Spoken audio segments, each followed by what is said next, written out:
Calendar کے اعتبار سے آج کی رات ایو آف 13 محرم، اس کی اپنی ایک مخصوصی ہے، اس لیے میں یہ پڑھ رہا ہوں، ورنہ کل سے جو علماء آپ کے پاس آئیں گے وہ بھی، اور میں بھی جہاں خدمت کے لیے جاؤں گا میں بھی کربلا کی خواتین کے جہاد اور مصائب کو بتاؤں گا، لیکن آج نہیں۔ بات وہاں تک میں نے پہنچا دی، آج جو 13 محرم کی خصوصیت، یعنی خصوصیت تو غلط میں کہہ گیا، جو ایک مخصوصی ہے تاریخ میں، کربلا میں بھی بنی اسد کا قبیلہ 13 محرم کو آتا ہے، جو پراپر طریقے سے آتا ہے، اور وہ مخصوصی یہ کہ 11 محرم کو عمر سعد اپنے نجس لاشوں کو کربلا سے لے گیا۔ کربلا سے کوفہ تو آپ کو پتہ ہے نا کہ آج کل تو آپ 30 منٹ میں پہنچ جاتے ہیں کار میں، وہ لمبا چوڑا سفر نہیں ہے، وہ اپنے لاشیں لے گئے کہ اپنے قبیلے میں لے جا کے دفن کریں گے۔ سیدانیوں کو بھی لے جایا گیا، سید الساجدین بھی گئے۔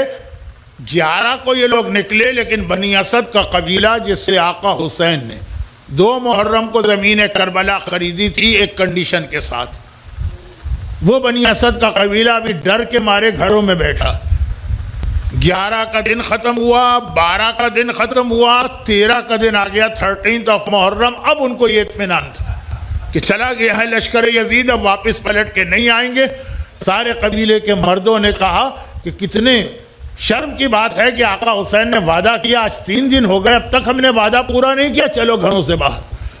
آج بھی آپ دیکھیں گے بنی اسد کی عورتیں ٹوکریاں لے کے آتی ہیں اور بنی اسد کے مرد بیلچے لے کے آتے ہیں، تو سارے مرد زمین کھودنے کے ٹولز لے کے اپنے گھروں سے نکلے۔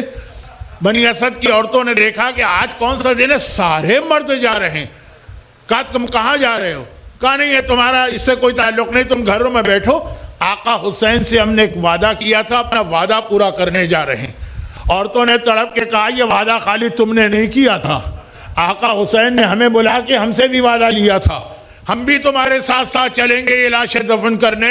یہ ساری عورتیں حجاب اور برقعے اور چادریں پہن کے تیار ہوئی چلنے لگی۔ بچوں نے دیکھا آج عجیب دن ہے کہ پورا قبیلہ جا رہا ہے، باپ بھی اور ماں بھی۔ گھبرا کے کہا آپ لوگ کہاں جا رہے ہیں؟ ماں باپ نے کہا یہ بچوں کا کام نہیں ہے، اس سے بچوں کا کوئی تعلق نہیں ہے، آقا حسین کو دفن کرنے جا رہے ہیں، ہم سے وعدہ لیا تھا آقا نے۔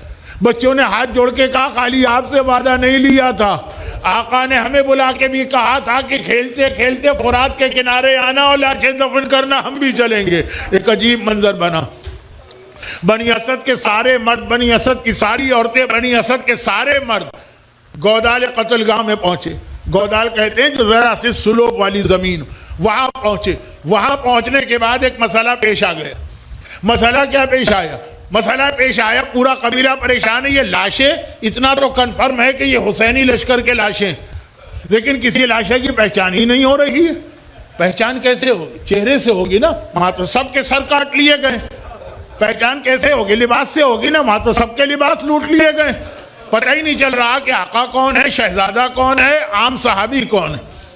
سردار بنی اسد نے کہا یہ مجبوری، آقا ہماری مجبوری دیکھ رہے ہیں، ایسا کرو ایک بڑی سی قبر کھودو، سب کو ایک ساتھ وہیں پہ دفن کرو۔ آج بھی جب آپ کربلا جاتے ہیں تو گنج شہیدہ پہ جا کے کہتے ہیں نا السلام علیکم یا اولیاء اللہ و اوداع، السلام علیکم یا اصفیاء اللہ، یہ وہی گنج شہیدہ۔ ایک بڑی قبر تیار ہو گئی، سارے لاشیں اس میں دفن کرنا۔ پہلا لاشا اٹھانا چاہتے ہیں، کوفے کے راستے سے کسی کی آواز آئی ابھی ٹھہر جاؤ، میرا انتظار کرو، میں آ رہا ہوں۔ سب نے گھوم کے دیکھا تو کیا دیکھا کہ اونٹ پہ سوار کوئی بڑی تیزی سے آ رہا، لیکن آج تک دنیا میں ایسا مسافر تو نہیں دیکھا تھا جس کے گلے میں توق ہو، ہاتھوں میں ہتھ کڑی ہو، پاؤں میں بیڑی ہو۔ وہ قریب آیا، اونٹ کو بٹھایا، بیڑی کھلی، ہتھ کڑی ٹوٹی، توق نہیں اترا۔ توق تو 1 سال کے بعد دربار یزید میں لوہار کو بلا کے کاٹا گیا تھا، اور 1 سال کی وجہ سے جب وہ توق کاٹا گیا تو آقا سجاد کے گلے کی کھال بھی اس کے ساتھ اتر آئی تھی۔ اب عام حالات ہوتے تو سردار پہلے تعارف وغیرہ کرتا، لیکن وہ تو پریشان کھڑا ہے نا لاشوں، تو آنے والا آیا، اور آنے کے بعد کہا اتنے پریشان کیوں؟ کہا کہ وعدہ تھا ان لوگوں سے لیکن پہچان نہیں ہو رہی۔ کہا کوئی بات نہیں، آؤ میرے ساتھ چلو میں بتاتا ہوں. یہ لاشا اٹھاؤ، یہ بریر حمدانی کا لاشا ہے. یہ لاشا اٹھاؤ، یہ زہیر قین کا لاشا ہے. یہ لاشا اٹھاؤ، یہ لاشا ہلال ابن نافع بجلی کا لاشا ہے. یہ لاشا اٹھاؤ، یہ لاشا شوذب کا لاشا ہے. یہ لاشا اٹھاؤ، یہ لاشا عابس کا لاشا ہے. دیکھو یہ لاشا اٹھاؤ، دیکھو کتنی خوشبو آ رہی ہے، یہ حبشی غلام جون کا لاشا. ایک ایک شہید کا نام بتاتا ہے، لاشا اٹھواتا ہے. آگے چل کے ایک لاشا نظر آیا، آنے والا ایک مرتبہ کلیجہ پکڑ کے بیٹھ گیا. سردار نے پوچھا یہ کس کا لاشا ہے؟ کہا نظر نہیں آ رہا، سارا بدن ٹکڑے ٹکڑے ہو چکا. یہ حسن کے گل بدن 13 برس کے ام فروہ کی تمنا اور مراد قاسم کا لاشا. قاسم کا لاشا اٹھوایا، تھوڑا اور آگے بڑھا، آنے والا کمر پکڑ کے بیٹھ گیا. سردار نے پوچھا یہ کس کا لاشا ہے؟ کہ دیکھ نہیں رہے کلیجے سے برچی کا ٹوٹا ہوا پھل ابھی بھی نظر آ رہا. یہ حسین کی 18 سال کی اکبر کا لاشا. اور آخر میں ایک لاشا نظر آیا جو پورا زخموں سے چور، گھوڑوں کی ٹاپوں تلے پامال. آنے والے کی نگاہ پڑی، لاشے کو دیکھا، ایک چیخ ماری، ہائے میرا بابا میں یتیم ہو گیا، اور غش کھا کے گر پڑا. آنے والا مسافر غش کھا کے گر پڑا. پانی لایا گیا، پانی چھڑکا گیا. آنے والے نے آنکھیں کھولی. سردار نے پوچھا یہ لاشا کس کا ہے؟ کہا یہ رسول کا نواسا ہے، یہ علی مرتضیٰ کا بیٹا ہے، یہ فاطمہ زہرا کا لخت جگر ہے، یہ حسین ابن علی ہے. پہلی مرتبہ سردار نے ہاتھ جوڑے اور کہا تو کون ہے جس نے یہ لاشا دیکھ کر کہا کہ ہائے میرا بابا مارا گیا، میں یتیم ہو گیا؟ مسافر نے کہا انا علی ابن الحسین، میں اسی حسین کا وارث و یتیم سجاد ہوں. سجاد نے بابا کا لاشا بھی دفن کیا. سارے لاشے اٹھ گئے، سارے لاشے دفن ہو گئے. سردار نے ہاتھ جوڑ دیے، مولا اب آپ یہاں تک آئے ہیں تو تھوڑی دیر کے لیے صحیح ہمارے گھروں میں آ جائیے، ہمیں برکت ملے گی، ہماری سعادت ہوگی. آقا سجاد نے کہا کیا اپنا وعدہ پورا نہیں کرو گے؟ کہا مولا وعدہ پورا ہو گیا، سارے لاشے اٹھ گئے. کہا نہیں ابھی ایک لاشا تو باقی ہے، ابھی ایک لاشا تو باقی ہے. سردار نے چاروں طرف دیکھا، کس کا لاشا کوئی نظر نہیں آ رہا. کہا وہ یہاں نہیں ہے، وہ فرات کے کنارے ہے، میرے ساتھ چلو، وہ لاشا فرات کے کنارے ہے. ایک مرتبہ پورے قبیلے کو لے کے وہاں گئے کہ اللہ آپ کو کربلا لے جاتا ہے. چھوٹے آقا کے حرم پہ حاضر ہوتے ہیں نا، وہاں پہنچے، وہاں لاشا پڑا ہے. سردار نے گھبرا کے پوچھا یہ کس کا لاشا ہے؟ ایک مرتبہ کہا یہ علی مرتضیٰ کے وارث عباس علمدار کا لاشا ہے. عباس کا لاشا اس حالت میں نہ تھا کہ اٹھایا جاتا. یہ تاریخ کا جملہ ہے، آپ نے بھی علماء سے سنا. حصیر منگوائی گئی، ایک چٹائی منگوائی گئی، چٹائی پہ عباس کا جسم جمع کیا گیا.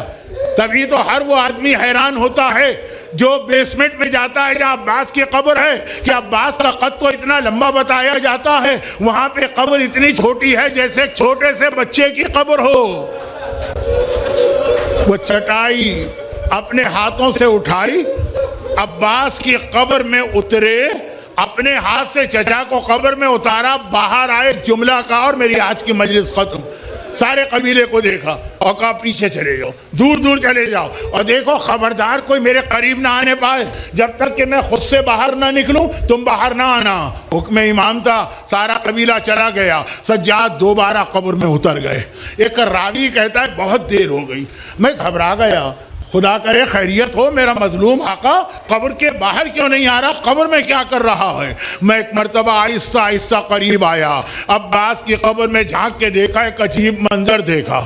سجاد کون ہے؟ سجاد امام زمانہ ہے، سجاد امام وقت ہے، اس زمانے کا امام سجاد ہے نا. میں نے کیا دیکھا، عباس کے سینے پر سر رکھے ہوئے سجاد لیٹے ہیں اور ایک ہی جملہ کہہ رہے، ایک ہی جملہ، اے میرے غیرت مند چچا آپ یہاں آرام کر رہے، میں آپ کو بتانے آیا ہوں آپ کی بہنوں پر کیا گزر رہی ہے. ارے میرے غیور چچا، آپ کی وہ بہنیں جن کے سر سے کبھی گھر کے صحن میں بھی چادر نہ اتری، ارے وہ بلوے عام میں نامحرموں کے درمیان بے مقنع و چادر کے ہیں. ارے کاش میرا چچا نہ مارا جاتا تو زینب کی چادر کو کوئی نہ چھینتا.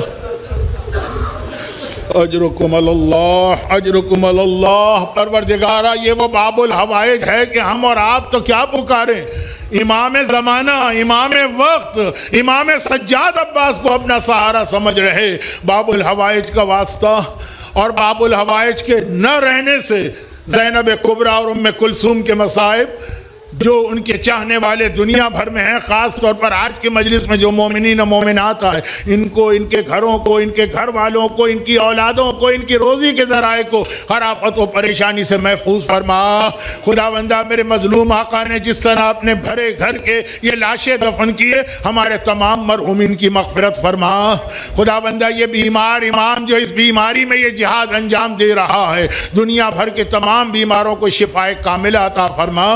خصوصیت کے ساتھ کووڈ کا مسئلہ ایک مرتبہ پھر بہت زیادہ بڑھ گیا، سجاد کے چاہنے والوں اور ماننے والوں کو بلکہ دنیا بھر کے انسانوں کو اس سے محفوظ فرما۔ پروردگارہ جس طرح اسلام کے خاطر زینب نے، لیلا نے، کلثوم نے، فروہ نے، رباب نے قربانیاں دی، ہم میں سے بھی ہر ایک کو اگر دین کو ضرورت پڑے تو اپنی اولاد تک قربان کرنے کا جذبہ عطا فرما۔ خداوندہ ہم نے پہلے 12 دن کربلا والوں کا ماتم کیا، اب ہم کوفہ و شام والوں کا ماتم کر رہے، ہمارے اس ماتم کو، ہماری صف عزا کو، ہماری اس عزاداری کو مرتے دم تک، بلکہ قیامت کے میدان میں بھی، بلکہ جنت میں داخل ہو کر بھی اس صف عزا کو اور ہمارے ماتم کو برقرار فرما، اور ان مظالم کے انتقام کے لیے امام زمانہ کے ظہور میں تعجیل فرما۔ ماتم